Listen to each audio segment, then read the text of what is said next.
you very much. Right, what do I say? I don't know if some of you saw me when I spoke at Stoke. I spoke about things that, you know, sort of we've got this corporate governance, and a lot of things didn't seem to add up. And I couldn't understand why everything seemed to be becoming a company or a corporation. Well, now I can explain it, because the nice thing about what I do and the people that surround me is that everyone who comes to me gives me a little snippet of information. It doesn't matter who you are or what you're talking about. And that's why I'm going to ask you today to listen to what people say. It doesn't matter what they're talking about, whether you agree with it, listen, because this is about communication.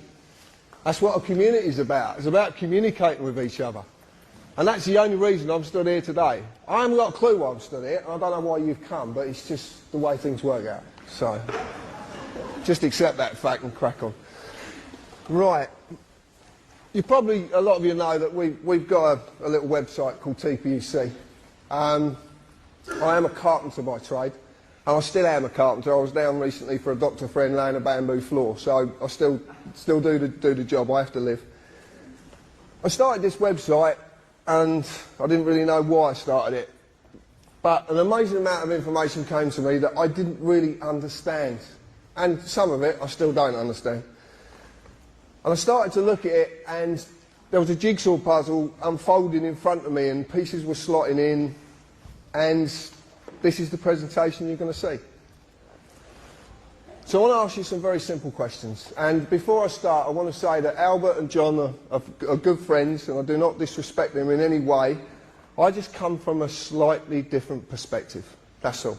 Okay, so what they've said is very valuable, and I'm not going to diss their information, but I just want to give you another way to look at life as we know it. And the top one says very simply, do you believe that Parliament is elected to represent you and your wishes? Right, okay. I love this. So, right. Do you really know what politics are about? Do we really understand this word politics? Okay. Some do, some don't. Do you know what Acts of Parliament and statutory instruments actually are? Yeah? So we understand what these things are, and we have to live by these things. Right. If anybody has seen a presentation that I've done before, and I've done a few around the country, I know you're going to have a lot of these answers, but obviously there's a lot of people who don't. So for the benefit of them, if we could kind of allow it to just evolve as it will do. Do you know what a constitution really is? And the clue is in the first three letters, con. That's a clue. Like I said, I'm not ridiculing anybody else's stuff. I'm just giving you my perspective of things. I suppose that's what it really is. Do you know what the United Kingdom really is? Do you know what it is? Well, a lot of people say, you know, a lot of people have got this image of what the United Kingdom really is, and it's far from united. That's one thing I will say. Far from united. You live in a society. Can you name it? Oh yeah, you've seen it before. I normally say something very different, but there's a lot of people here, and I'm going to curb my language today. Well, I'll try my best. If you don't like swearing and you are adverse to the odd swear word, then I'll tell you when to cover your ears. Now. No one did it. Right. Are the police doing their job properly? And it's a shame, because I met two CID officers yesterday who were very, very pleasant indeed. Maybe they were pleasant because they realised I knew the game, but it was an interesting conversation. Do you believe we have courts of justice? No. And this is the last one that a lot of people stumble on. Do you believe you're a person? That's really good. That's really good. That's the key to this. That's why it's underlined. This is the key. The word person, persona, the character, the mask. This is the key to everything. And a lot of people do believe they are a person. And it's said, you know, I ring people up and the answer phone says, the person you're trying to contact is not here at the moment. I'm not trying to contact a person, I'm trying to contact a human being, or a man or a woman. But, you know, there you go. Members of Parliament. A good friend of mine, that some of you might know as the anti-terrorist, yeah, thank you, he deserves everything, yeah. He told us a little while ago that the members of Parliament were actually a company. Now, I broke the words up because Parliament actually means two words, which is talk and lies. It's talk in French and Latin for lies. So it's talk lies, acts of talking lies. He said they're a company. So I don't really believe anything that people tell me, so I look for this information, and what I want to tell you today is not to believe a word I'm saying. And if you really do, if you class me in the so-called society we live in, I'm a tattooed carpenter with a Cockney accent. You know, would you believe me? Right. So look for this stuff yourself. Everything you're going to see today is factual. Absolutely factual. You can go and find this, bar one little bit that I'll explain later. So they're the directors of a company, and they've got this company number. It's that UC number there. That's their actual number, their company number. And because they are a company, and it literally is orchestrated, they will keep going in the same direction. It will never ever change. It's never changed, and it never will change, because it is orchestrated. A lot of people don't know that Tony Blair, Margaret Thatcher and John Major have something very, very significant in common, bar being prime ministers. And that is their cousins. And no one seems to know this. If you want to see this, go and get a copy of Kids Trivial Pursuit, because it's one of the questions. There's little snippets everywhere. Everywhere. You just got to look. The members of Parliament are not the only government department that are a company, a corporation, and the big question is why, and that's what I'm going to lead you into. I don't know if anybody's seen this, but this is the new company's house. This is a company called Dewport, and they're based down in Bristol. A good friend of mine, Chris Lees, knows this company very well, and they are the new version of Company's House. As you can see, there's a lot of the UC numbers, but the members of Parliament quite clearly are on there. House of Commons as a company. That's what you go on Company's House to search for, companies. We use another website which we've had a lot of dissing about. A lot of people have attacked me about it because we use Dun & Bradstreet. I want to tell you a little bit about Dun & Bradstreet. Dun & Bradstreet is the leading business world's credit reference agency. It has about 160 million corporations on it worldwide, and you can check out, if you want to do business with these people, you can check them out. You find out if they're creditworthy, if they've got county courts, whatever. Pay the bills in time. And the members of Parliament, again, are found on Dun & Bradstreet. I used to show Gordon Brown and David Cameron as being companies, but this is the most interesting one. This is Alistair Darling, MP, who happens to be a diplomat. Now, Alistair Darling MP is a trading name of the Labour Party. So the Labour Party trade in its name with diplomatic status. If you understand diplomatic status, that means that certain laws and legal positions can be circumvented. They can actually get round things. One of the things that they did get round, one of the things that they hid, was this information here. We recently did a bit of work looking into a company called Consignia Customer Management Limited. And out of the blue, someone contacted us who could supply us company credit reports, free of charge as well, which is even better. So he said to me, tell me the company and I'll get you the report. Okay, fine. So we put him to the test. And lo and behold, we did it with Consignia. Now, Consignia is a PLC, it's a private limited with share capital company, and its company status is it's non-trading. And it hasn't been trading since the 4th of the 11th, 2002, which is very, very interesting with some information I'm going to give you in a little while. It's a part of a group of 35 companies under its ultimate parent company, the Secretary of State to Trade and Industry. Now, there's a few implications with this, including 2 foreign companies, as you can see up there. including as well 10 Royal Mail companies. The holdings, the pensions, everything. It's all held under this company, under this ultimate parent company, Secretary of State of Trade and Industry. Who was the Secretary of State of Trade and Industry? Mr. Darling. Now, I find that quite interesting, that a government position that is meant to be paid for off of taxpayers' money, off of your hard-earned money that's taken away from you, is the ultimate parent company of a group of companies. But it's meant to be a government department. So what's going on? But it gets deeper than this. It gets even deeper. Because we started to look at the post office, and someone sent us this information just recently, and it actually turns out is if you're on the dole and you're getting a gyro, you generally have what's called a post office account. But a lot of people remember these post office accounts, you get the little books. Well, the post office accounts now are owned by JP Morgan Europe Limited. Now, we've had this confirmed by HM Customs and Revenue. They've actually confirmed that that's absolute fact. So you have a foreign bank now that owns part of the post office. Very interesting. But what's even more interesting is that a non-trading company, since the date I gave you, is trading as TV licensing. TV licensing takes $3 billion a year off of you to a company that doesn't exist, that's part of the Secretary of State of Trade and Industry. Things are not right. Things are not right. I could put a lovely swear word to that, but I'm not going to. I could though. So there's something very, very wrong, okay? And this is all hidden. You wouldn't know about this unless someone like me comes along and says, oh, did you know this?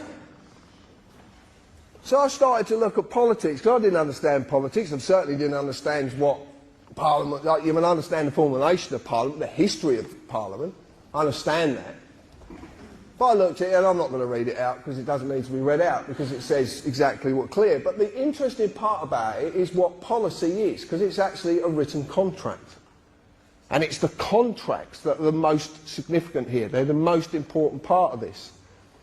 Because what you live in is contract law. You live in the law of money. They call it the colour of law, the colour of money, but it is basically contract law. That's what you're living in. But it's done via deception, because you just don't know. So when you look at an Act of Parliament, which becomes a statute, which is primary legislation, which in turn is enacted and enforced by statutory instruments, which is secondary legislation.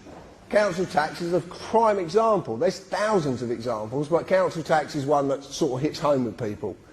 Because people, I know, when I was speaking to a lady in a garage, and once she paid the council tax and all the bills, she actually had £20 to feed her child and herself every week.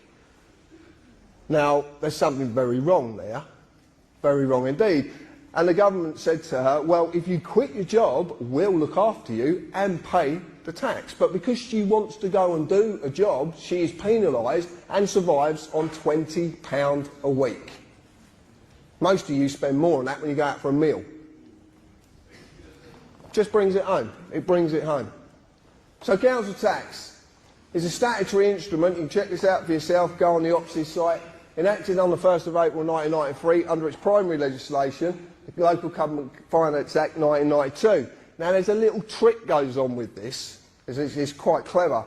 Because if they put an act through, which they did, the Terrorism Act is a classic example, terrorism, well, I'll talk about that in a little bit later, because something very significant about it. When they put an act through, they don't have to enact every part of the act. And have you ever read these things?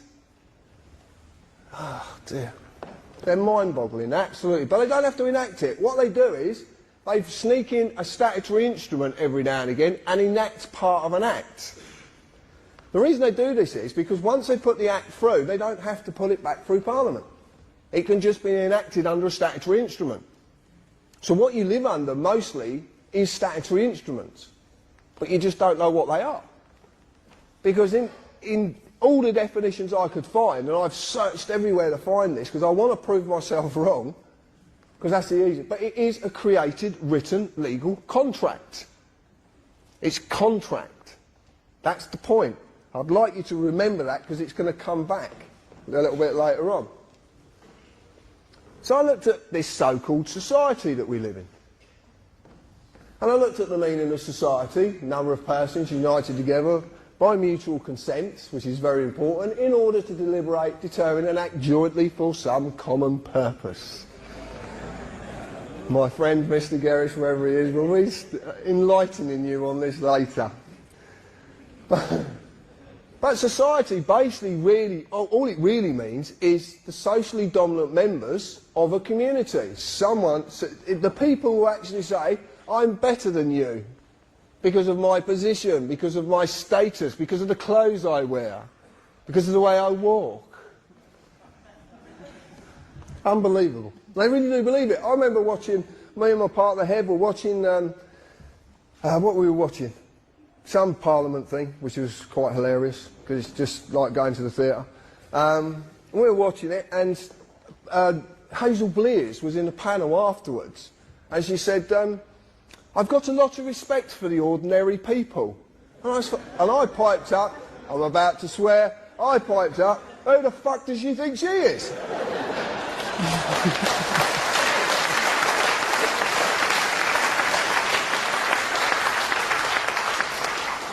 But it all evolves around this word, status. And there is no mistake that statute comes from the word status, I promise you. But I'll go into that a little bit later. The common purpose of our socially dominant members of our community is to maintain their social dominance off your backbone. And that is what's happening the world over. Okay? Doesn't matter, people tell me about New World Order and all this, and there's, you know, yeah, okay, you believe in what you want to believe in. There's nothing, I can't tell you not to believe in nothing, and it's not for me to do. All I'm saying is the socially dominant members of the world want to maintain their social dominance, and the only way to do that is to keep you enslaved. And slavery is a harsh word, but it is the truth. And it's not about colour.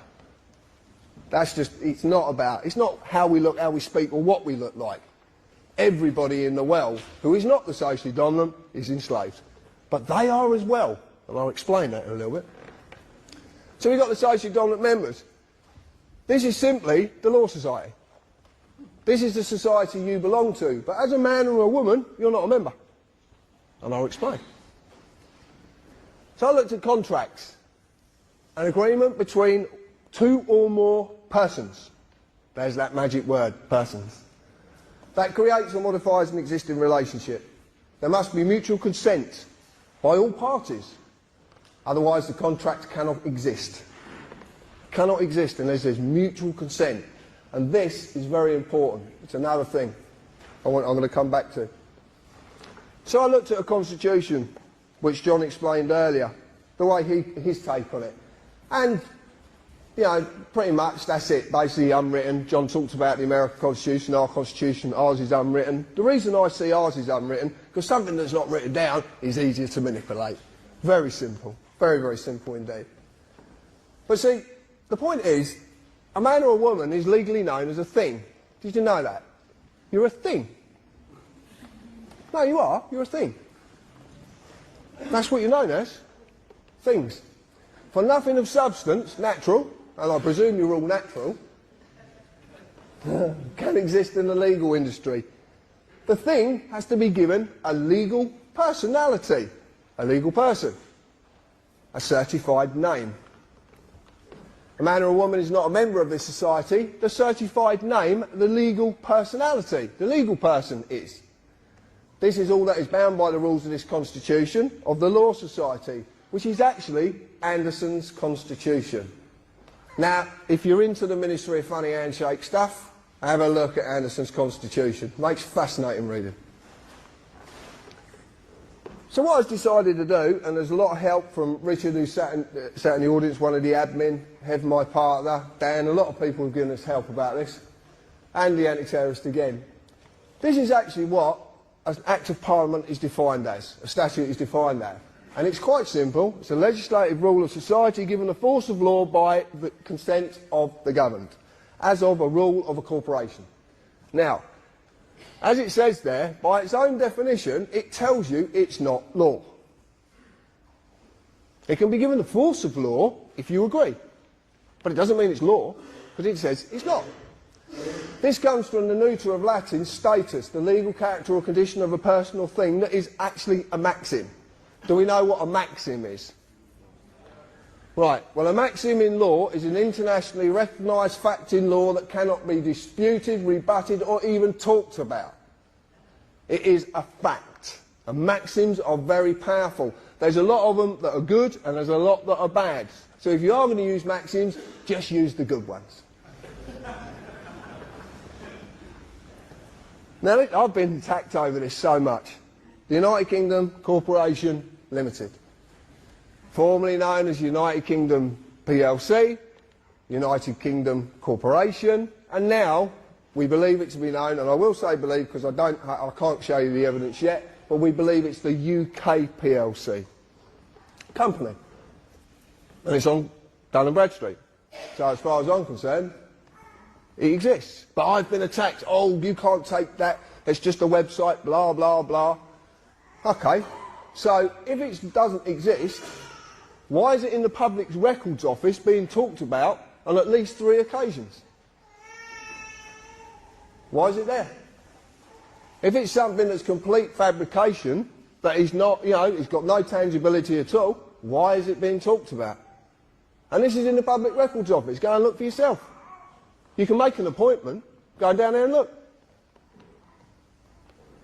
United Kingdom Corporation has employees, and that's not just civil servants, that's anybody. Anyone who has a national insurance number is an employee. And I want to ask you a very simple question. If you have national insurance, why do you need any other insurance? But surely it covers every eventuality and everything. You've got national insurance. And you've even got a policy number.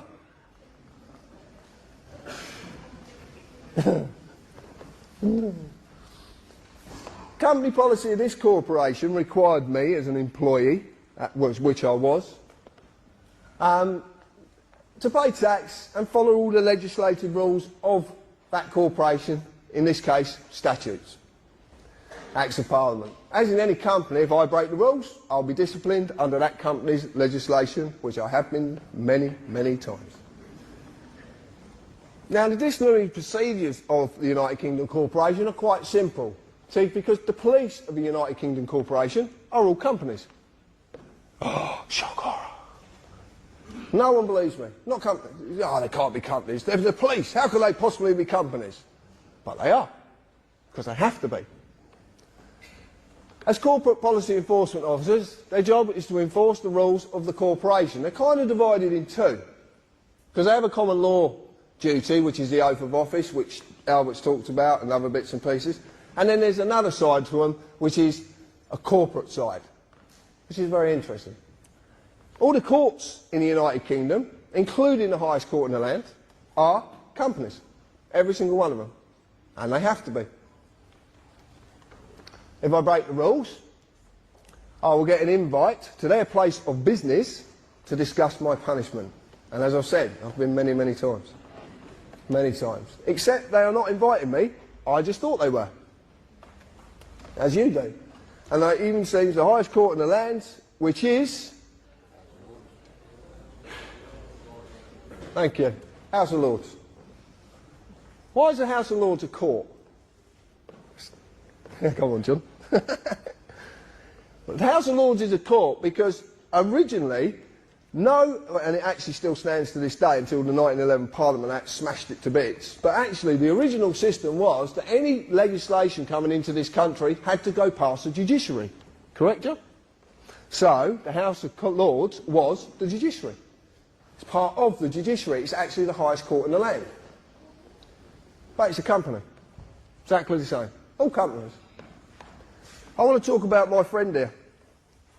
And I modelled this on a very dear friend of mine, Mick Reed. And I've got quite a few friends in the police force who I kind of got to know when I was young. Now, I modelled this on Mick because this is how I remember the police. And I know a lot of people in here will remember these people. They're few and far between now, but they do still exist. You just have to try and get through the other part to get to this. But they do exist. So we got this policeman. And when I was growing up, I was a pain in the arse to these old boys. And one particular, I grew up in a village and we had a copper on a push bike, which is not very clever. You know, especially when you're driving motocrossers across the field, you know, he can't really keep up. He did try, bless him. He did try. But his name was Bob Searle, a lovely man. But Mick could have nicked me 100 times, but he knew that nicking me, because I was very mixed up when I was a kid, he knew nicking me would not solve the problem. He knew what I needed was help. I needed to talk to someone. So he used compassion, he used friendship, and he used discretion. And John talked about this a minute ago. This is what a jury holds. It's called discretion. This is why nullification of a case can be performed by you, because you can go against a law or a corporate act policy if you believe that policy to be unfair in them circumstances. This is called discretion, and this is what these men and women have, discretion. It's a very, very big part. Duty under the common law of this country to serve and protect and uphold the law. There's a massive difference between upholding the law and enforcing something. I'm not going to say law because it's not, but there's a massive difference. But people just don't seem to realise there is one. Now these were there to serve and protect us. Now I've heard people say that women have been on the streets and they actually in fear because of a police presence. Now surely, if their job's to protect us, you'd be all right with the police being about. You'd be quite happy. Oh, the police are there, fine, I'll just crack on. They're there to protect me. Now, oh no, they might nick me for something. Because we're all in fear. And now, we got better coming. We got better. So we're frightened of these people now. But they're there to serve and protect us. They're there to help us. So what comes along? The Gestapo. And these are the Gestapo. Yeah, man, they're getting more like cyborg. They have actually cameras on their head. Have you seen the cameras? The cameras, yeah. So, yeah, I mean, they're actually taking films of you while you're talking to them and stuff like that. But these are the Gestapo. They are dressed to intimidate. Some of these people, I believe, if you actually sat them on a chair and asked them to get up, they couldn't get up because of the amount of clobber they've got. But these are corporate employees. They're revenue collectors. They're there to enforce the acts of Parliament upon you. They're there to enforce contracts. That's all they're there to do. And they do. Every time you get nicked, and I know, you know, when I've been nicked, they always tell you what you've broken. This legislation or this act, blah, blah, blah, blah, blah. They seem to reel it off. It's quite clever how they do it. But it's always an act. But the clue's in the word, act. It's an act. That's why they call it acting. But it gets better.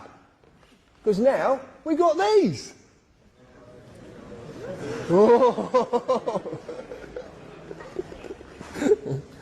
There's a great story about this one. I'm not going to tell you, but there's a great story. So what we've got is we've gone from all of this to these.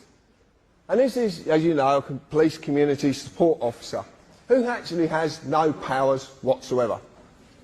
Nothing at all. But we know that they were given a warrant card and a copy of PACE and told to put it somewhere because you're not going to quite need it yet, but you will in the future.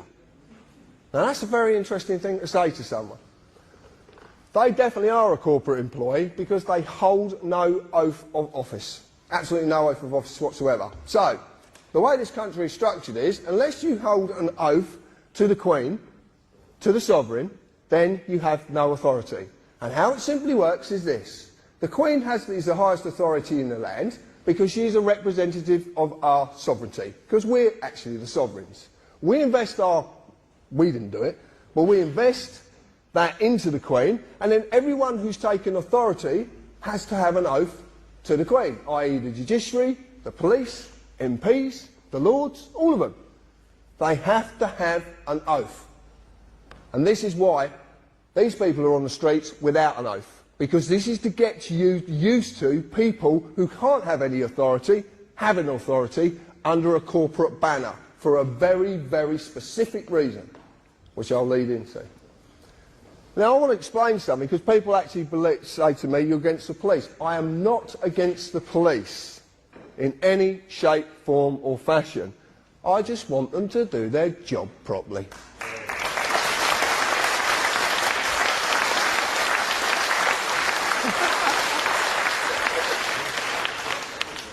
Earthquake's gone. Right, we're okay. So, I've done this, and it's absolutely true. This will make more sense in a little while. There is a massive divide between these two and that. Although these two, well, that one's not. This one, he's not because of the sex as well. But no, because... oh, forget it. You get the idea. I've got a little video I'd like you to watch. Now, a lot of you might have seen this video before. It's by a friend of mine, Darren Pollard. It's fantastic, this video. It really is. I'd like to explain, there is some writing in it. You might not be able to read it. Don't worry, I will explain afterwards. But just have a little look at this. I don't actually know if this is going to work. Oh, it is. Have we got sound, Andrew? It'll come on in a minute, mate. Oops.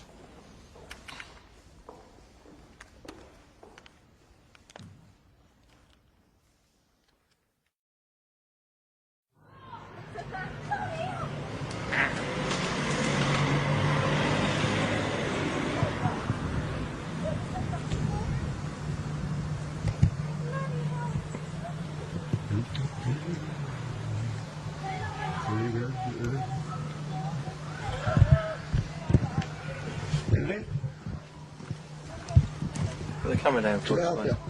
What? Can I help you? Put the camera down for us. What? Whoa. I'm in my own garden here, mate. Okay. What, you come bursting down? Filming the police? Offence. It's not an offence at all. It is, sir. No, it's not an offence at all. Yeah, I'm a filmmaker, mate. I know the laws. I've been doing this for years, mate. I film the police all the time. It's not an offence. Okay. We're telling you... What section is it an offence under? Okay. It's an offence, sir. What section is it an offence under? I'll find out for you. Can you switch the camera off? No, I can't switch my camera off.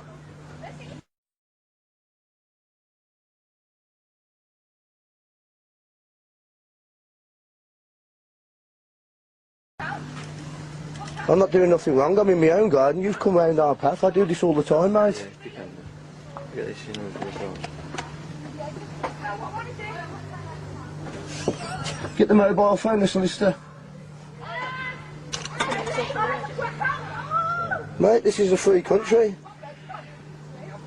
You're entitled by law, yeah? Sorry, it's Claire. I've got anything number for the Sarge. Go on, mate. Sarge, just quickly, we've just done a stop check on no the problem, Welsh sir. Farm. There's a gentleman here that's filming us. Yeah, he's in his own garden, minding his own business, and the police have just come over here intruding on my privacy, my liberty, my freedom. It's not illegal. I do this all the time. I film the police all the time down here. I film the inspector at the meetings, mate. I think you've got it wrong. What's your name? Sorry, sir.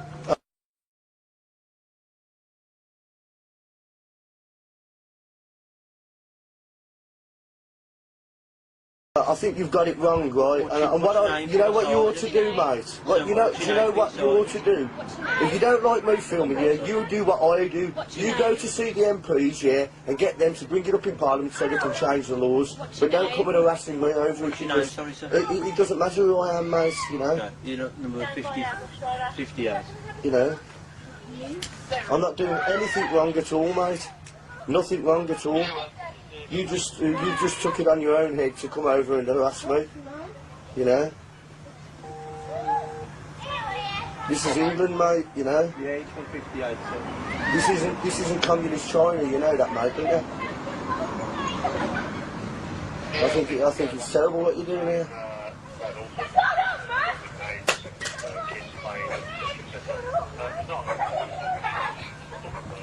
Yeah, it's not an offence, mate, see. The camera will pick that up better than your ears. Pardon? I said my camera would pick it up better than his ears. Pick what up? It doesn't matter. What do you mean, pick what up? It doesn't matter. You're just trying to make an issue here and I'm not biting for you. I'm not doing anything wrong. What did you say? I'm not doing anything wrong. What have you just said to that? It doesn't matter. I'm not doing anything wrong. I haven't done anything wrong. What are you trying to make an issue for? I've not broken no laws. You come over here harassing us, mate.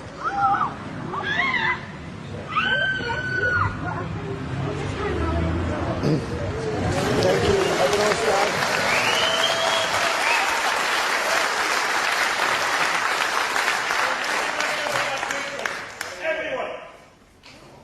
What was that?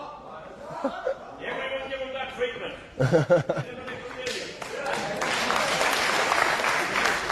Right.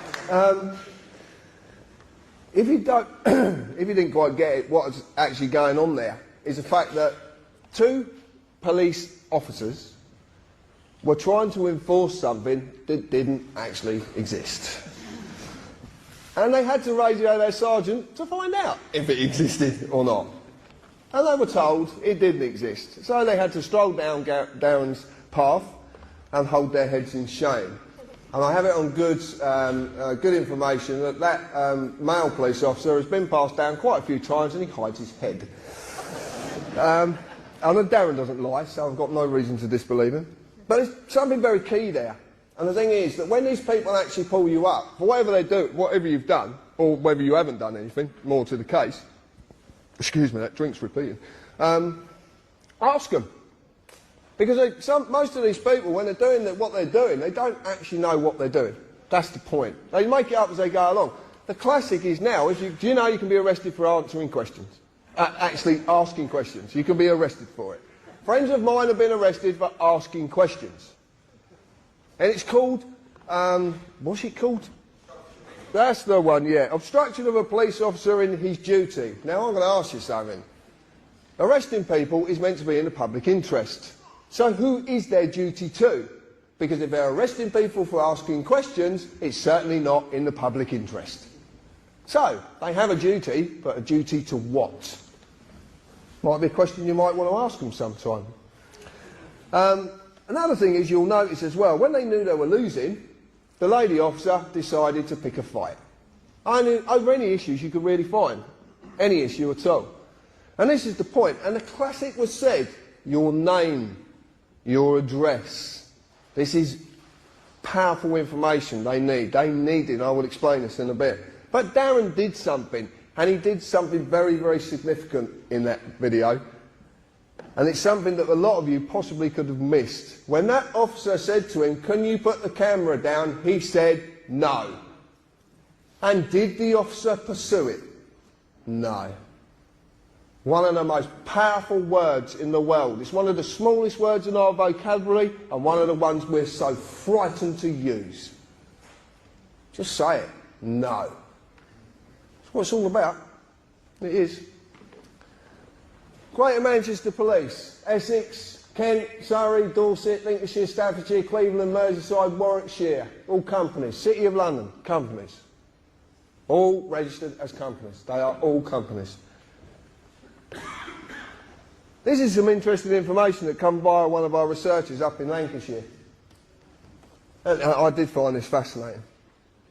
Lancashire County Council, this is not a city, this is a county. Counties are big places. So it's a county council, not a local council. Was incorporated under that IP number, which happens to be 666, which I found quite interesting. Dear, oh dear. I'll leave that one for Brian. You can see its registered address, and it was completely dissolved on the 25th of January 2008. This is the county council. Completely dissolved. All assets and liabilities of Lancashire County Council were transferred to another company called the Blues and Twos Credit Union. And guess who owns the Blues and Twos Credit Union? This company is Lancashire Police Headquarters. Huh? So we have a police headquarters now owns a county council? Anyway, you know, it's a bit mind-boggling, this one. So anyway, Mike has been fighting council tax and doing quite well at it as well. So he rang up the FSA down at Canary Wharf and had a chat with a lovely girl called Maria, who actually was quite happy to depart quite a lot of information. And Maria said to Mike, well, you shouldn't really be paying council tax to them anymore because they don't actually exist. So who are you actually paying?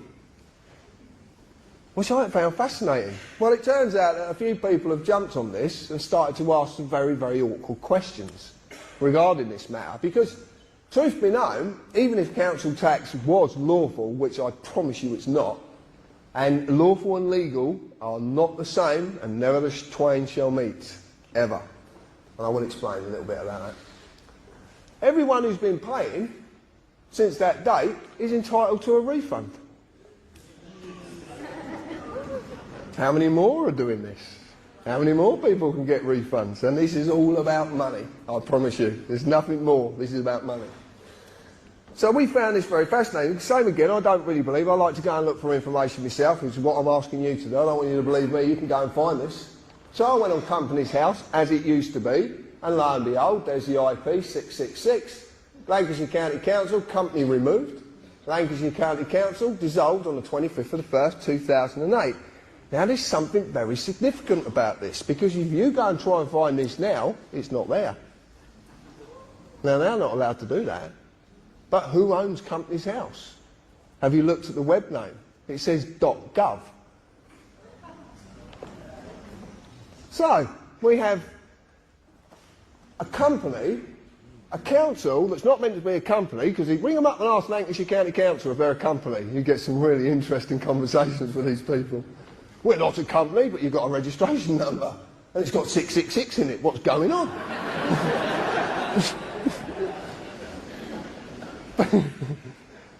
See, a company can't have any authority. I'm going to explain this later, why companies and corporations can't have authority. They can't. And it's quite simple, but I'll explain it. Anyway, so I went on Dun & Bradstreet, and lo and behold, Blues and Twos Credit Union, Lancashire Constabulary, Federal Office. Federal? Are we a republic? I presume, I always understand we're a sovereign nation. Or are we? Or have we been a republic for a lot longer than we could possibly imagine? But I'm not going to talk about that now. I'm bringing a book out and just get you to buy it, that's all. Right. This comes to us as well, which is fascinating. Devon and Cornwall Police. Devon and Cornwall Police have been taken over by a company called South West One. A police force, a whole county police force, is being taken over by a private company. South West One is part of a group of companies whose ultimate parent company is IBM. Oh, you know about IBM. Right, I don't have to say anything. And this is a police constabulary. A public service paid for by taxpayers' money. Well, supposedly. Who only have any form of authority because they hold individual oaths. This is what it talks about with the police. The police service as a whole doesn't hold an oath because it can't. It has to be every man and woman in that service. If it's for me, I'm busy. I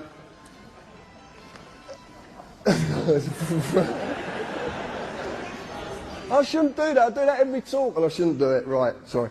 Yeah, so they can't. So it's got to be on the man or the woman. I don't like using the word individual, but it's the only word I could put there, because individual doesn't mean what we believe it to mean. So now a police constabulary is being told what to do by a private company, a bit like the ACPO. You might have heard of them. A non-profit making organisation that's made up of chief police inspectors that has 18 million in the bank. I want to ask you, how do you get 18 million in the bank when you don't make profit? Interesting. But this company's not only telling them what to do, and what happens to the oath of office. As a corporation can have no authority, for a morte main cannot hold an oath. A morte main is two words, it's dead and hand. Companies are known as, corporations are known as morte mains, dead hands. They're dead. They do not live, they do not breathe, they are not natural, they are dead. So, there's something very wrong. Corporations can have no authority because of morte main. Land cannot be alienated by morte main, because corporations can't own land. That's why your house is called property, because that's the little trick they use. They turn land into property. But property is a corporal inheritance, which basically means it's not visible and can't be seen. You just don't know. There's a lot to that. Again, you have to buy the book. No. Right, this is what I want to talk about. This is it. Legalese. the language of a company called the Law Society, and it simply is a manipulation of the English language. That's how simple it is. And people say, the Law Society is not a company. Well, according to that, it is. Anybody got credit card debts? Yeah, they're good. And do you get phone calls off these people? They're quite insistent, aren't they? Yeah. So what do they ask you first? First thing they ask you, your name. And then they ask you for the first line of your address and your postcode and then your date of birth. Don't they? That's every time. Have you ever wondered what happens when you actually say no? It's really funny. You want to try it. No, if they ring up and they say, Mr. Harris, I say, yeah, okay. I say, may I confirm your first line of your address and your postcode? No. What do you mean, no? You have to. How are you going to make me do that? It's so simple. You just don't. Hello, Mr. John Harris? Yeah, hold on, I'll get him. Crack on. And I'm going to. I'll tell you now. Hello, Mr. John Harris? No, he's in the loft. He's deaf, dumb, and blind, so you're not going to get a lot out of him. And you'll get that in a bit. But this is it. Right. This is called joinder. It's very simple. And what it is I am asked my name and address and date of birth. This is only to establish the legal personality, the legal person, the address of the legal person, as it says it up there, the address, the name, and when the legal person was created. This is very similar to the way that they would deal with a company. Very similar indeed. Once joinder has been established, they can then offer a legal person a contract. As you've seen, Acts of Parliament are contracts. Okay? Statutory instruments are created, written, legal contracts. So it's a contract. But they need my consent. So I am asked to do I'm asked every time, you can see this on the bottom of the police forms, my friend in the audience, Morris, will confirm this. What did it quite clearly say? I understand. Okay? You're asked, do I understand? Then I would sign one piece of paper, if not more, to say that I am the legal person, and as the legal person, understand.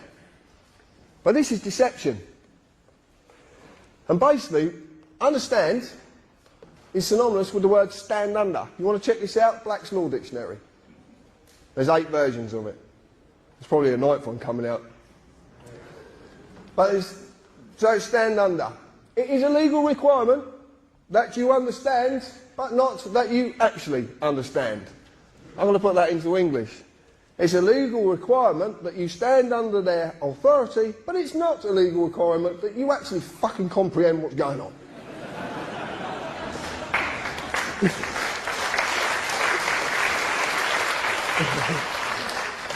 During any process I am subjected to by the corporate officers, I will be asked at some time, do you understand? This is simply about getting your consent, because you have to say yes. Because a contract is a contract, and a contract can't be formed unless all sides agree, give mutual consent. So you asked it, do you stand under me? Do you give me a corporate officer authority? That's what they're actually saying to you. But it's not you, it's a legal person. It is this piece of paper. This is a blank one. But this is this piece of paper. This is all they can act against. But you need to represent it. And that's what the joinder's there for, to get you to represent it. So let's look at a fixed penalty notice, the deception of notice, joinder, understand at work. This is it at work, very simply. In legalese, a notice is not a bill. A notice is not a demand, it is an offer of a contract. Notice is synonymous with offer. When the offer has been made, the legal person must be established through joinder, for the legal person is nothing more than a piece of paper. But they have to establish it. Otherwise they can't offer the contract to it. Because of this, they need the man or woman to agree to represent the piece of paper by saying, I understand. Fixed penalty notices are the same as all and any statements made. They are simply self-perpetuating contracts. They perpetuate themselves. It's completely deceptive. I'll show you how it works. It's not very clear. You look at the top there, it says penalty charge notice. So it's penalty charge offer. Okay, so it's an offer of a penalty charge.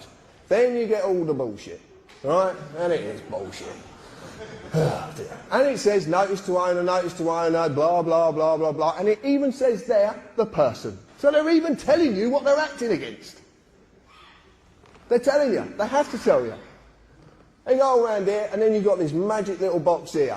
Because what you do is, you tell them who the legal personality is. You tell the address the legal personality is at. You put the postcode, and if you're stupid enough, you put a daytime telephone number. And then you put a signature to say, I understand. Self-perpetuating. Self-perpetuating contracts. So simple. And the rest, if you make a statement to the police, is exactly the same. It's a self-perpetuating contract. You just don't know you're doing it. This is a bit of fun more than anything, but we got a problem with this because we think Val's suffering with something because you can't actually sign a signature 3 times the same.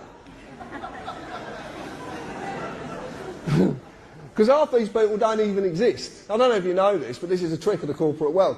I had a letter come through, well, not to me, to someone else, from a company, a solicitor's called H Legal. And the signature said, H Legal. So I'm going to ring them up and say, can I speak to H Legal, please? But this is what they do. It's amazing. Now, that's one of my favourites, this is. If you get this information today, you never have to pay a TV licence ever again. Serious. You don't have to pay it. This is dynamite, this. This comes from a mate of mine in Milton Keynes. He sent me this and it was just, we just had such a giggle. Because this is what this is about. Laughter. It's about laughter. Believe me, it's about laughter. Don't worry about that bit and that bit. I just want to read you something. We will present evidence found of your watching TV without a licence. Yep. How are you going to do that? So we're in the court. Your Honour, here's his TV. That was the chair he was sat on, and he was sat like that watching it. Your Honour, I was outside the window with the video cam, and I caught him. What a load of bollocks. But it's true, yeah, I mean, they can't do it, so they have to fool you. And this is dynamite, this is genius. Whoever come up with this stuff is a genius. I'm going to say that open-heartedly because it is so simple. But it's shrouded in complications, so you don't understand it. That's the idea of it. But it just took a simple carpenter, and believe me, I am simple. Right, let's change the words. Let's use legalese on this, okay? We talked about maxims in law, internationally recognised facts of law. This one's a maxim at the top. It's called the inclusion of one is exclusion of another. This is a very powerful maxim. Now, it says here, which may include a statement taken under caution by one of our enforcement officers. Sounds ever so threatening. Shaking your boots. But, if you legalise this, you'll find that must is synonymous with may, so in this case may becomes must, which says, which must include a statement taken under caution by one of our corporate enforcers. Because of that maxim, anything after includes is all it includes. So basically, you convict yourself. You make a statement, and guess what you do? Name, address, yes, I was watching television, blah, blah, blah, and you sign it at the bottom. Self-perpetuating contract. Then off you toddle to a court, because you think you're going to get justice, but you're actually going to suffer a thing called summary judgment. Because you've already established your guilt, they don't have to establish anything. This is the simpleness of this. This is how clever it is. It is so simple. A statement, actually, when you break the word down, means to set down lies. That's actually what it means. The point is, you've been conned. When you look at the wordings of all these documents and you start looking at the legal world's documents, believe me, you can tear it apart. When you've just got a little bit of this information, you can rip it to pieces. You really can. So watch for this. When you look at their documents, watch for this. Summons is a deception as well. Summons is synonymous with invitation. So you're actually being invited because you can't be forced. That's why must is synonymous with may, because you can't be forced. You can't be forced into a contract. They can't force you into it. Because it's not law, you can't be forced. So they have to trick you, deceive you. This is the classic one. They are inviting a legal person to a corporate place of business. And believe me, they are corporate places of business. They really are. A legal person is just a birth certificate, a piece of paper. So if they ask you to go to court next time, send them the birth certificate and tell them to crack on.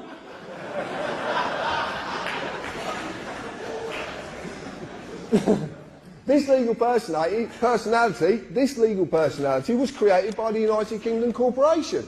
The history of this document is very, very simple. In 1856, the GRO was incorporated. In 1857, birth certificates came out. In 1874, Deaths and Births Act went through, and this was topped up in 1953. This is it. This is this document. Okay? All contracts, by the way. All contracts. So this is what they're inviting. They are using deception, as every magistrate's court is a trading name of a company called the Ministry of Justice. And there it is, the Ministry of Justice. But it's on Dun & Bradstreet, so it can't be real. Oh, okay then. But they're trading as a magistrate's court. So, if you're on Dun & Bradstreet, you can buy a report. So we bought one. And there you go. Ministry of Justice, Selborne House, it's all there. Line of business, government department. That's interesting for a start. And they trade as the Asylum Immigration Tribunal, Magistrates' Courts and the Public Trustee's Office. I've highlighted really what I found significant because who owns this business? No parent company. Now that's interesting. In the business world, if there is no parent company, that means they are a parent company. And it's obvious because they're trading in their name, so they're the parent company of all them businesses. Every single one of them. Who are the directors? Lord Faulkner. If you don't know anything about Lord Faulkner, have a look at him and have a look at his brother as well. Very, very interesting. Are there any significant legal proceedings, events against this business? A county court judgment was registered against this business on the 16th of the 12th, 2008. So, right, let me get this straight. We've got a business that's not meant to be a business, it doesn't even do good business. Well, that's the truth of it. And then the last part was the one that got me. Year this business started, 1600. So anyway, we rang up Ministry of Justice and asked them a few questions. And they didn't want to answer. I ring up Parliament, they get really snotty on the phone with me. I'd ring up Buckingham Palace as well, they don't want to talk to me either. And all the House of Lords, they're very interesting, these people. But I checked this out with Dun & Bradstreet, and we had this checked out, and it turns out their stuff is completely factual. There was someone that I was recently, I've got to tell you quickly about a friend of mine over in Wales who rang me up, and he's a lawyer, he's a statute lawyer as well, constitutional lawyer, and he rang me up, named Martin, and he got a lovely Welsh accent, and he said, John, he said, do you know the name for the legal world, the legal system? And I said, no. He said, well, the Latin name for it is bollocks. But you're laughing. But it's actually B-O-L-L-O-X. Bollocks.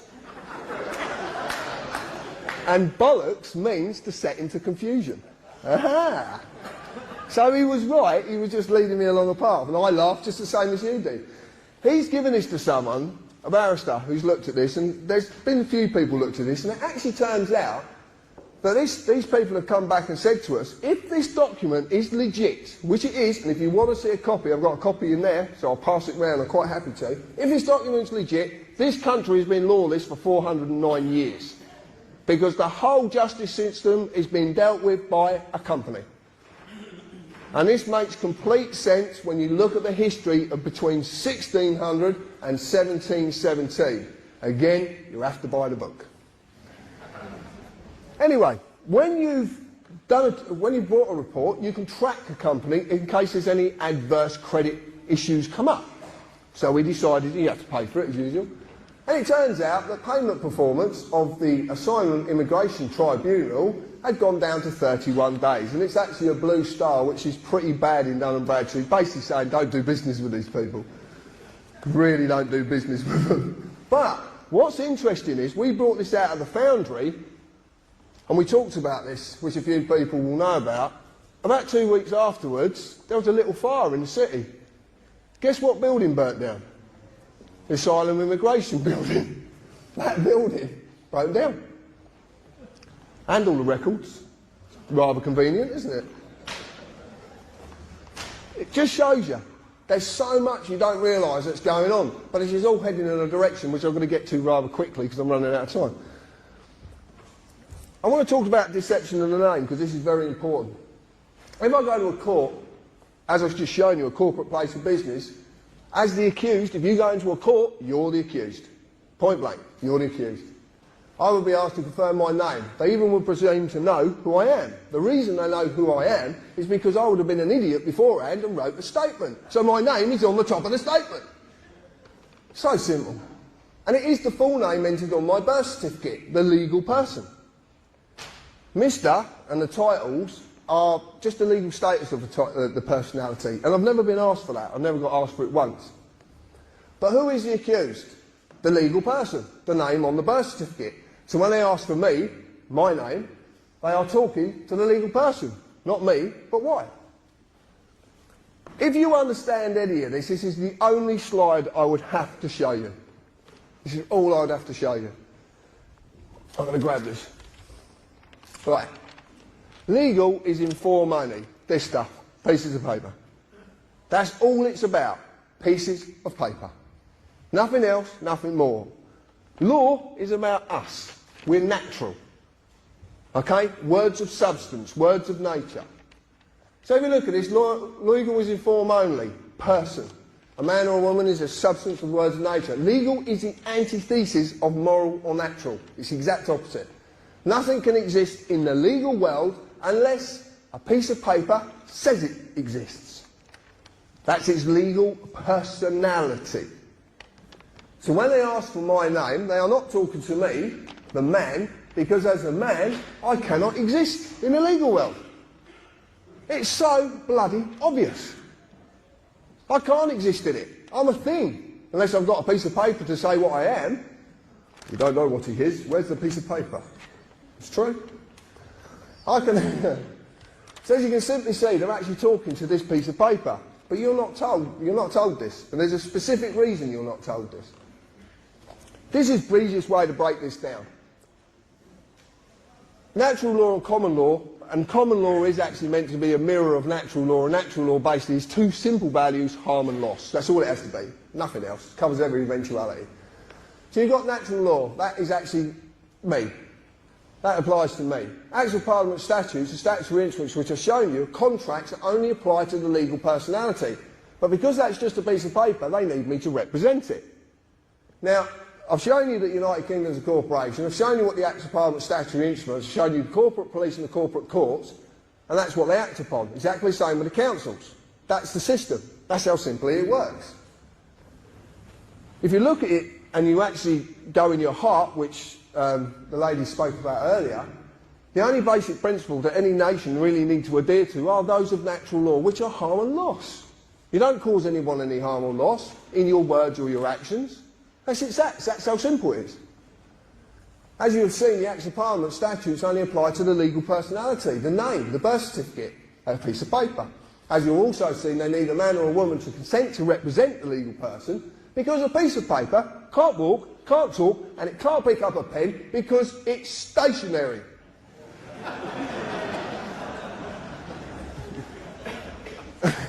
But it is, isn't it? Yeah, it is, yeah. This thing can only do something when I do something with it. Look, I'll put it over here and I'll call it. Jump!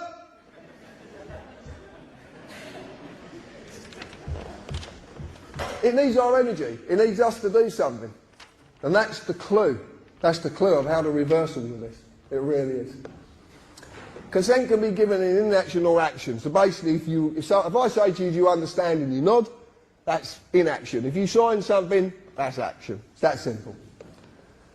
So how did they create it? The legal person, the given name, was created when my birth was registered and evidenced by my birth certificate, a piece of paper. Man created government, which in turn created legal personalities. This is not me, it's a legal fiction I've been falsely identifying with, as most people have. I don't get to say what its rights and duties are, the United Kingdom Corporation does. They created it, but it had to mislead me into doing so via deception. This is the easiest way to put it, and the way that people sort of kind of come to this. Obviously, you know, I'm a man. I exist naturally, and I was created by my mum and dad. Yeah. And I understand it was a pleasant act, but I just don't want to know the details. subject to common law jurisdiction, must never harm or loss or cause another any form of loss, and I have a free and unlimited ability to do as I please, as long as I adhere to these two very, very basic principles. And that is where we're all going wrong. The legal person, John James Harris, is the given name which is wrote on my birth certificate. It's a fictional legal entity created by the government via the birth certificate, and it's subject to civil policy jurisdiction. Must fulfil all duties given to the government by the company. Acts of Parliament, blah, blah, blah, tax and all the other crap. So we looked at person and we found that it includes natural person, firm, co-partnership, association. I won't carry on.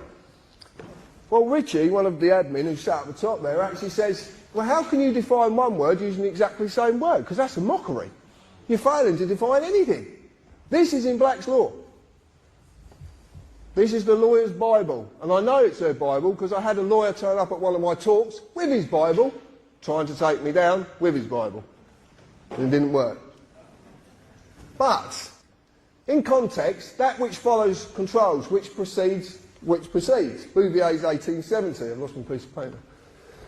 Natural person, contextually, person follows and controls, and naturally is lawful, and therefore null and void. Now, in English, that means that this piece of paper cannot control me, because I'm natural and this is just a piece of paper. So natural person cannot possibly exist. But the lawyers all know this. This is what they use, this is what they're taught. And I actually spoke to a law student once and I said to her, why are there 8 versions of Black's law? Why are the words changing in 8 different versions? Why don't they stay the same? Surely if a word's defined, then it won't change. If it's defined in the dictionary, why would it change? Oh, well, you know, society, but... Society. When I talked to this law student about it, she said, it's not for you to read. Oh, yeah, what are you hiding then? Yeah, there's a lot in there, you want to read it. Deception of the personality. I'm going to cover this very quickly, but most men and women believe, they do believe you are a person, you have a personality, you have it rammed down your throats, there's no wonder you believe it. Everything's about person and personality. The personality is a social mask all men and women wear. This is simply the ego, which needs status and control. This is our world. We live in the world of the ego. We live in the world of status. And believe me, I'm battling my ego, and this does not help. That's why it don't help. But this is why this deception works so well. Because it mirrors something that is naturally going on inside you. This is a battle you go for. If you're willing to take this battle up, if you're willing to take this battle up. Now, I'm not a religious person. I'm not. I'm not a religious man. I know there's something there, I just choose not to call it anything. That's it. And I don't want to know, to be quite honest with you. I do know there's something, I just don't know what it is. Someone told me the story. I looked at the story of Jesus, and I take what everybody says and I accept their views. So I just ask you to accept mine. I don't believe that Jesus died if he did exist. I believe he did something far greater. He sacrificed his ego. He sacrificed his personality. Because that's what this is really about. He actually sacrificed it, because the only way you can truly live and the only way you can truly love is to get rid of that thing called the ego. We live in an egotistic world. Everybody, look, I've talked about President Obama on Red Ice, and I talked about this, and it's like President Obama is a man. But because of his ego and his status, he believes he now has the right to go into a foreign country and kill people. This is the problem with the world we live in. It's about this word, status. It's about the ego. And I've realised it because I've got the biggest ego in the world. I'm an arsehole.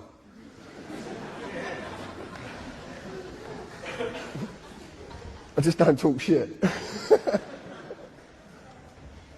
It's true. This is absolutely true. It preys on our need for betterment and status. It's a need for control. This is what we want to control every situation.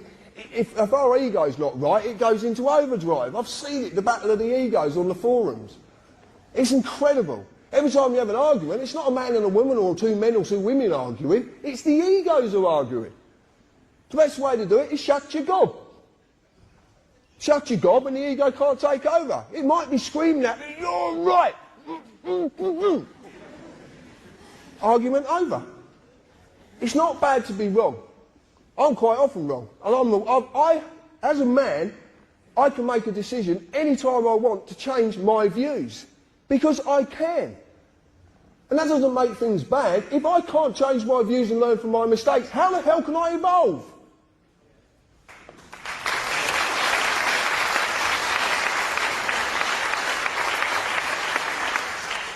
This is a deception.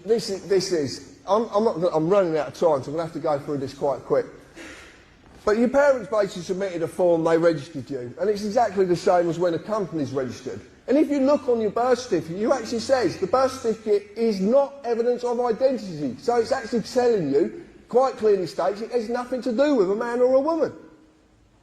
It tells you. It's written on it.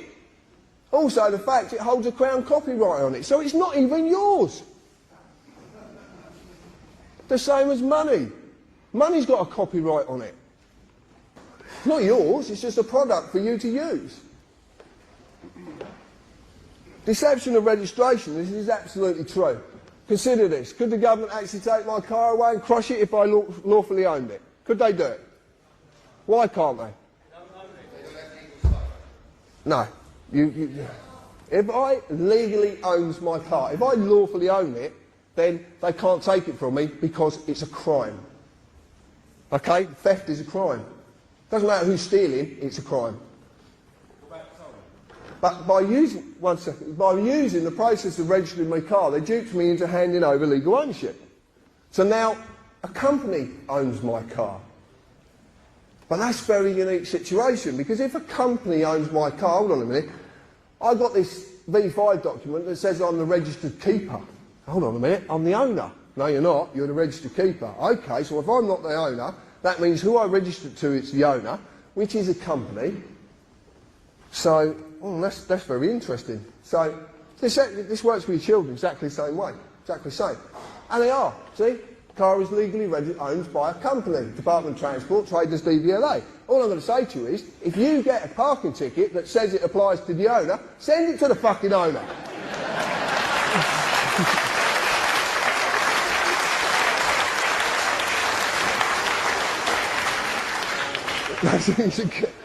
You're going to have so much fun, you really are. Right, why the government companies? This information is from our search provider. This is this gentleman who come along, and I must say thank you, Russ. All government companies seem to have the same prefix at the beginning of their company number. They start with UC. Now, we believe that that means under charter. It could mean unincorporated. We're not 100% sure. But UC companies and Royal Charter companies do not have to publish their accounts as they are exempt under law. Well, that's a bit of a...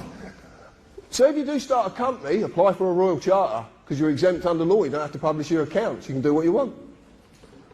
It's true. The service they provide us with is a business-to-business service, and they do not include government corporations in any of their search. Government corporations? We're going back to this company thing. What's going on? So why companies? Let's answer the question. As you see, the Acts of Parliament are enforced by statutory instruments which are in fact contracts. But a contract can only legally exist between two or more persons. What's a company when it's been incorporated? What does it become? A person. It has legal personality, so it becomes a person. So then it can do business with another person under contract. This is why they're all companies. But there's a bigger reason to this, but it's just part of the reason. So a company corporation is a legal person, for it has legal personality via a certificate of registration certified name, exactly what you were given when you were born. Exactly the same process. Their legal personality is just a piece of paper as the one you have. So the contract only exists between the pieces of paper. But they're the person, so the contract only exists. But obviously they can't communicate. So they need us. That's the trick. You cannot exist in the legal world, so it doesn't apply to us as men, women and children, because it cannot exist. Legal industry, and it is an industry. Believe me, they don't like it being called an industry, but it is an industry. So the contract simply cannot apply to us. So what is going on? John talks about Magna Carta. I've got a slightly different take on Magna Carta. Just slightly. And I just want to run you past it. Magna Carta 12.15 started the process of the separation of power. It's called devolution. Away from the sovereign to a parliament of barons on the pretence that that parliament was set up to represent the people and to protect them from tyrannous sovereigns. Okay, that was the pretence of it. That's basically what the story is. Now what we are seeing is a devolution of power away from government to a third sector, private companies, to remove the oath of office, to destroy the sovereign and the people's sovereignty. If that sovereign is destroyed, or that position is destroyed, because it's not about who's on that position, it's about the position, then we're stuffed. We're stuffed. I've read the lies, I've read all sorts of stuff about the Queen and her family on the internet, and I've read some quite mind-boggling stuff as well. The point is this: it's been put there to turn you away from that lady for a specific reason, because she's the only one who can actually do something. She holds the power of dissolution at common law. She holds the power of royal proclamation. Do we know what the 2004 Contingencies Act is? We've heard of this document. It's a very damning document, isn't it? But do you know, written in Oxford Law Dictionaries 2008, that the Civil Contingencies Act of 2004 cannot be enacted without royal proclamation? I can't say that word properly, so please, I can't say it. I can't, bollocks. But it can't be enacted without her say-so. She has to declare a state of emergency.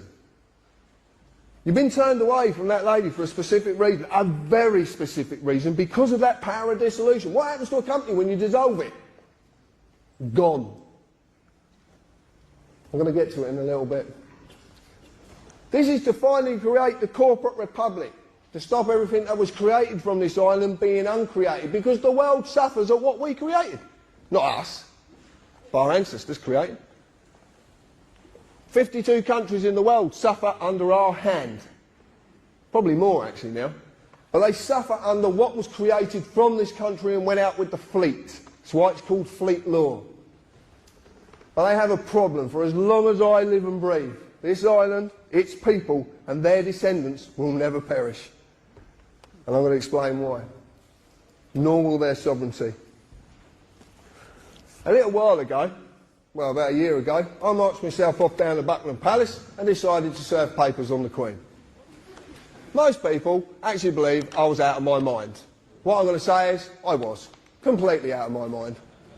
And I like being out of my mind. It's a very nice place to be. I really do. So I goes down to Buckingham Palace and I met a very friendly policeman with a very, very big machine gun who said that I can't serve the papers. So I devised a way of getting the papers to the Queen. Now, I didn't know actually what I was doing. I just knew my heart said it was right to do. So I went down there and did it. Therefore, there's an affidavit, sorry, the maxim on this, there's an affidavit that unrebutted stands as truth in law. I served affidavits on the Queen, 2 documents. I gave her 40 days, based upon Article 61 of Magna Carta, not Article 61, based upon. I made that mistake. Therefore, with this lawful affidavit, there is no higher authority than me. I am sovereign in law, as I have removed authority from our representative, our sovereign, until such time as a true representative is our sovereign. Now, what this basically means is, because the Queen is the highest point of authority in the land, she only gets her authority from us. So that means I can remove that authority any time I feel fit, if I feel that things have gone tits up. And they have very much gone tits up. So I've removed it. This basically means this document is now in law. It's a new law. This is how law comes about. This is called a precedent.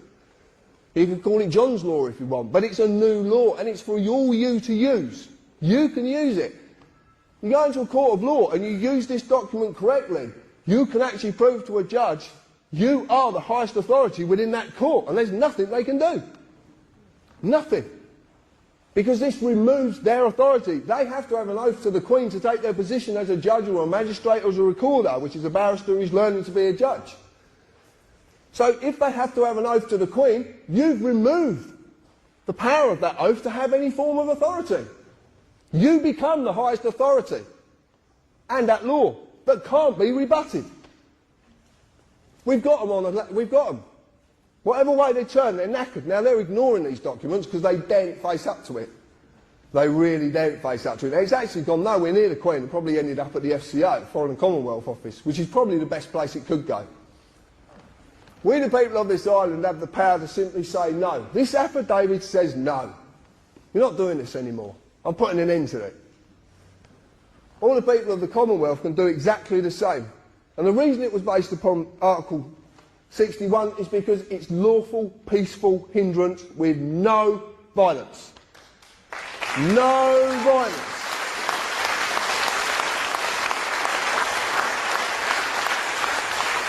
Someone said to me, how would I deal with the MPs? I'm going to tell you this. Order 635 brooms, because they will be sweeping the streets they thought they used to own.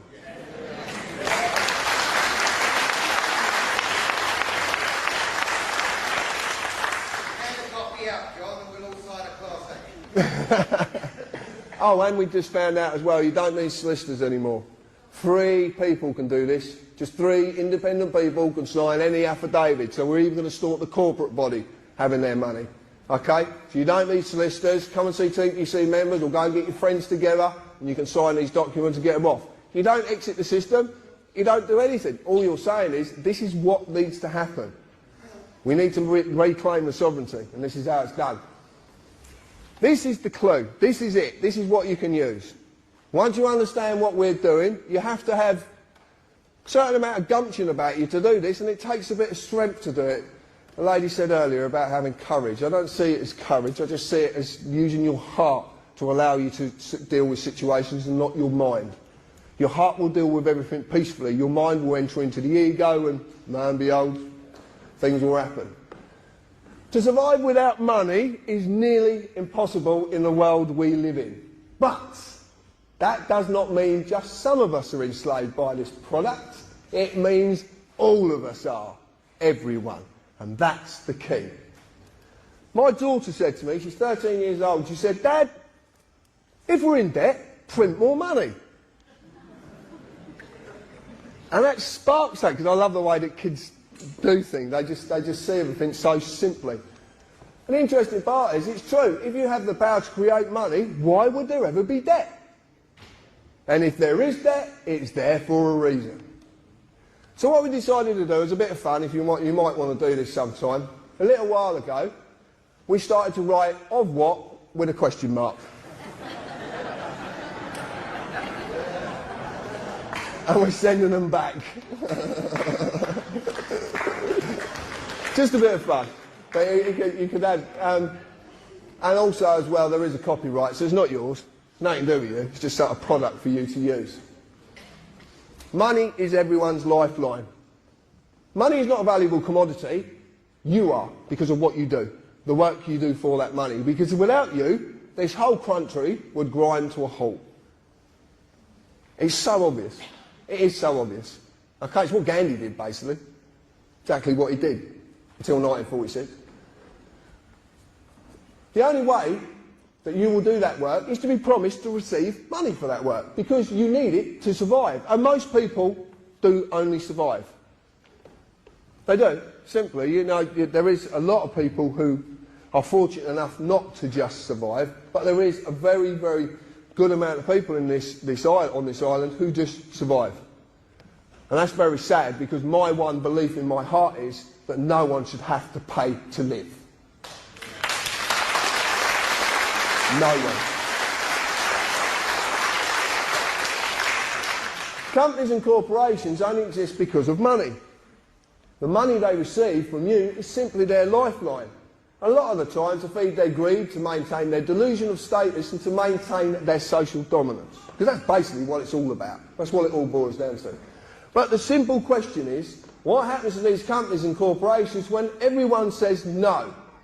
We're not paying you anymore. They cannot survive. If you have a company that issues parking tickets and no one pays the parking tickets, what happens to the company? Exactly.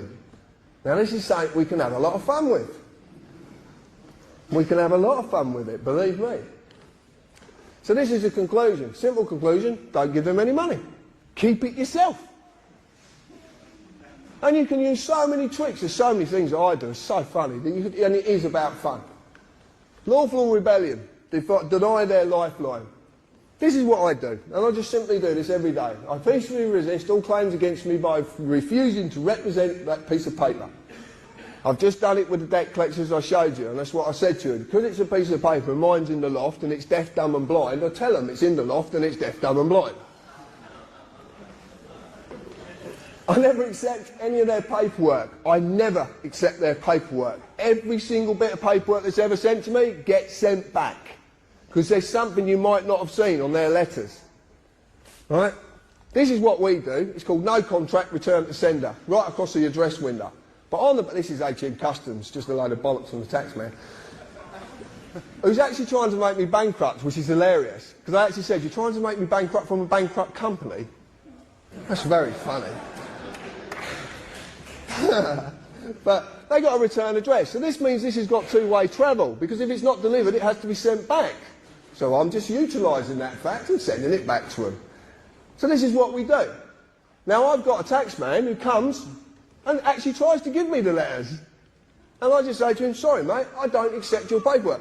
I have a warrant. It's a card. Look, mate, that's a piece of card with writing on it which means fuck all.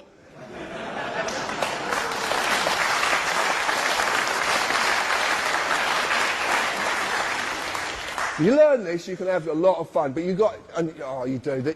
So funny yesterday with two CID officers. They said to my partner, you have to sign this. I said, no, you don't. And he says, actually, he's right, you don't have to. It's true. I never accept any of their paperwork forms, and no one can make me accept them. No one can make you accept anything if you don't want to accept it. I send every letter back simply saying no contract, return to sender. If I get pulled up by the police, I only say as little as I can, and I prefix everything, the person. The person. Okay? Because you're not talking about yourself then. Contract doesn't exist unless paper changes hands. That's it. You're just being duped into it. I never sign anything, and I'll never write a statement, and I'll never have one wrote for me. And there's again, they can't make you do this. I deny them, period, any of the lifeline they so desperately need, which is money. I will never, ever give them a penny, and they know it. Lawful rebellion, which is what I basically started a year or so ago. Every man, woman and child on this island are sovereigns. In fact, everybody in the world is a sovereign. You're sovereigns in your own right. A sovereign nation, but we are only this as long as we have a sovereign to invest that sovereignty in. A line in the sand that cannot be crossed. No king or queen or government have the right to rule us. They are there to represent and protect us. Nothing more, nothing less, with no greater dignity than anyone they protect. No greater dignity.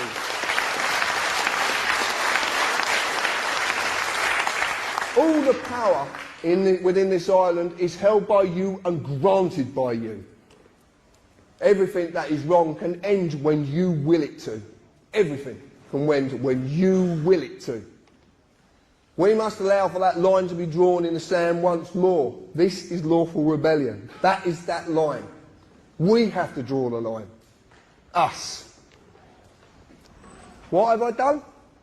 Nothing more than realise I can say no. And I am going to say no, and everything's going to be okay. Thank you.